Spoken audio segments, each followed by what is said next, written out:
Agora, nós estamos assistindo isso que vai ocorrer em Salvador no dia 11 a 13 de junho de 2015. Partido dos Trabalhadores, o 5º Congresso Nacional, caderno de teses, um partido para tempo de guerra. Senhor presidente, um partido para tempos de guerra. É lógico que tem outras cartilhas também que serão aqui discutidas neste congresso que eles vão fazer. Só para os colegas parlamentares e as colegas parlamentares terem uma ideia, só de alguns pontos, não quero cansá-los, sei que Vossa Excelência está sendo complacente com o tempo, mas não vou abusar, senhor presidente. É dizer que esse congresso ele vai acontecer entre 11 e 13 de junho. E ele propõe, entre os temas que eles vão discutir, demitir os ministros capitalistas, romper com os partidos do capital, construir um governo apoiado nas organizações populares, na CUT, no MST, entre outras. Mas, senhor presidente, eles são governo há 12 anos. Há 12 anos eles são governo. De repente eles propõem isto aqui para ser a solução do Brasil? Ou é um projeto pessoal bolivariano do PT que quer exatamente agora sim? Usou a democracia para destruí-la.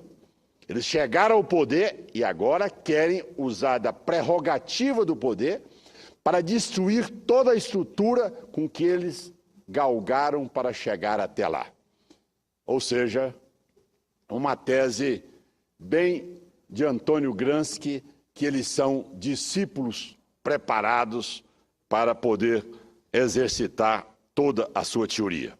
Segundo, enviar ao Congresso Nacional um orçamento para 2015 que rompa com o pagamento das dívidas internas e externas. Quer dizer, repetir a presidente Kirchner, quer dizer, um método tão ultrapassado, rejeitado, sem a menor capacidade hoje, no mundo globalizado, de sensibilizar quem quer que seja, a não ser alguns obturados mentais. Mas eles continuam. Estatizar a Rede Globo e que a concessão pública, que é concessão pública, e abri-la para os movimentos sociais. É o que nós vimos na Venezuela e na Argentina. Cessar imediatamente qualquer perseguição policial, judicial, repressão e criminalização dos movimentos sociais. O PT quer criar uma casta, a casta dos MST, da CUT, e o Stedley, que já foi nomeado pelo ex-presidente Lula como general, é o comandante desse exército, que o nosso exército, o povo brasileiro, é o exército de Duque de Caxias. O exército do PT é o exército do Stedley, é o exército do MST. O nosso é o exército brasileiro, é o exército de Duque de Caxias. E ele realmente quer fazer com que essas pessoas, chamados coletivos do MST, podem fazer o que eles quiserem no Brasil e que sobre eles não pode recair nenhuma penalidade. Eles são imunes a eles são inimputáveis. Eles podem fazer tudo e que sobre ele não recai nada.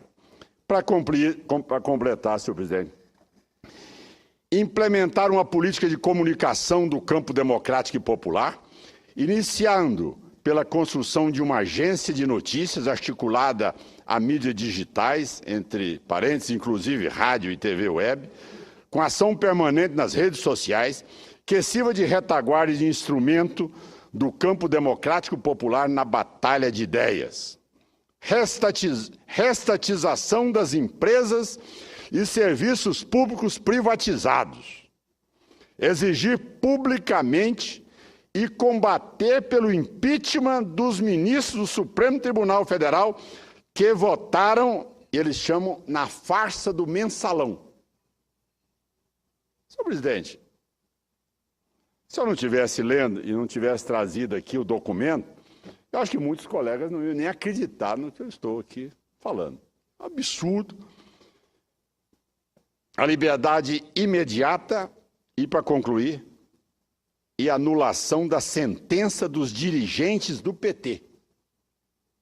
Presidente, quer dizer, é uma afronta completa ao Poder Legislativo, ao Poder Judiciário, e eles se intitulam como ali os capazes de decidir tudo. Eles decidem e praticam aquela tese e aquela premissa de nós contra eles, ou seja, uns contra outros. É assim que eles governam. E é assim que eles governaram. É jogando pessoa humilde contra aquele que tem propriedade, é jogando negro contra branco, índio contra produtor rural, é fomentando cada vez mais essa discórdia entre a população brasileira e não tendo postura de governante para buscar a harmonia da população brasileira. É assim que eles convivem entre eles e é assim que eles preconizam a sua política e o seu programa de partido, que para eles o partido está acima de tudo. O Brasil é secundário, o importante é o partido deles, é o projeto bolivariano para poder amanhã fazer com que fizeram com a Venezuela e o Brasil, tentarem fazer com a Argentina, tentarem fazer aqui com o nosso país. Então, senhor presidente, para concluir, isso aqui já foi denunciado há muito tempo e, sem dúvida alguma, a origem de tudo isso é o famoso Foro de São Paulo. Este é que deu as linhas, as diretrizes para que eles agissem dessa maneira. E eles no poder hoje, no Brasil, tá certo? Eles utilizam aquilo que o Olavo Carvalho colocou muito bem em seus livros e nas suas publicações. Eles usam o dinheiro do BNDES, dos bancos do Brasil, da Caixa Econômica Federal, para financiar ações, principalmente nesses países da América Latina, interferindo no processo eleitoral e direcionando essa verba às vésperas das campanhas eleitorais. Com isso, senhor presidente, nós precisamos de reagir duramente e mostrar que o Brasil não vai para o bolivarianismo, que o Brasil vai respeitar a sua Constituição e a Constituição brasileira, ela no seu artigo 1º, ela garante exatamente a relação social do trabalho com a livre iniciativa. Este é o regime brasileiro e não o socialismo bolivariano que querem trazer para o Brasil. Muito obrigado e agradeço, Vossa Excelência, pela paciência e também pelo tempo que me concedeu a mais. Muito obrigado.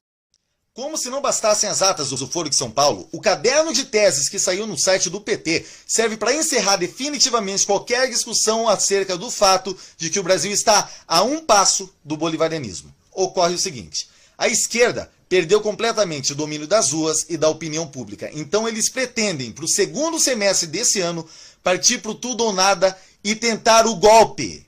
Vamos analisar, então, alguns pontos-chave que tratam esse documento, que será apresentado no 5º Congresso Nacional do Partido dos Trabalhadores, que será realizado em junho desse ano.